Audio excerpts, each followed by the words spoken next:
அப்பா அந்த குழந்தையினுடைய காலில் விழுந்துடுறாரு. நம்மள யாராவது இப்படி செய்வோமா? அந்த குழந்தையினுடைய காலில் விழுந்துடுறாரு. நான் செய்தது தப்புமா? இது எங்கே? இதுதான் உண்மையான மன வருத்தம், இதுதான் உண்மையான மனமாற்றம். இயேசு நம்மை உருமாற்றுகிறார், தவறுகளில் இருந்து நம்மை மீட்கிறார். அதுதான் தூய இதயம்.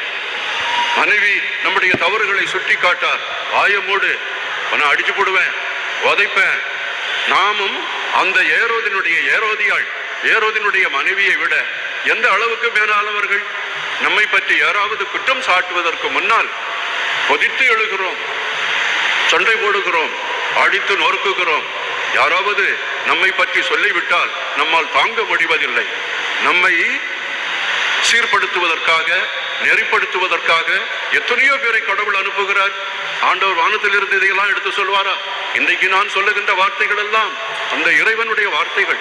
அதை அடித்தளமாக வைத்து உங்களோடு பேசுகிறேன். அன்புக்குரியவர்களே, நம் மீது கரிசனை கொண்டு குடிக்காதுப்பா, நிறைய குடிச்சு குடும்பத்துக்கு எடுக்காதுப்பா அப்படின்னு சொல்றது தீய வார்த்தையா? ஆண்டவர் நம்மை ஒரு பெரிய ஆளை அனுப்பி நம்மோடு பேசுகிறாரு.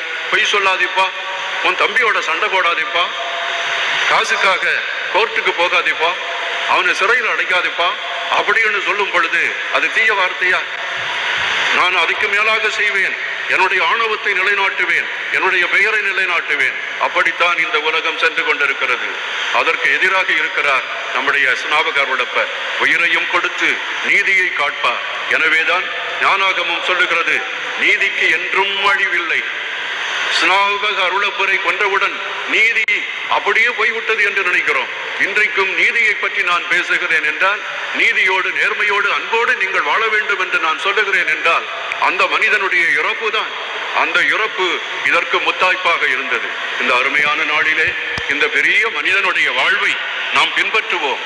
மனிதர்களுள் பிறந்தவர்களுள் இவரை விட மேலானவர்கள் யாரும் இல்லை என்று இயேசு சொன்னாரே. நாம் கிறிஸ்தவர்கள், நாம் இயேசுவின் திரு இருதயத்திற்கு சொந்தமானவர்கள்.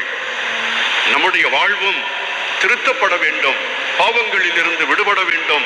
பெரியவர்கள், நல்லவர்கள் நம்மை திருத்துகிற பொழுது அடிபணிந்து அந்த தந்தாய் அந்த குழந்தையினுடைய வார்த்தைகளை கேட்டதும் காலில் விழுந்து மன்னிப்பு கேட்டார்.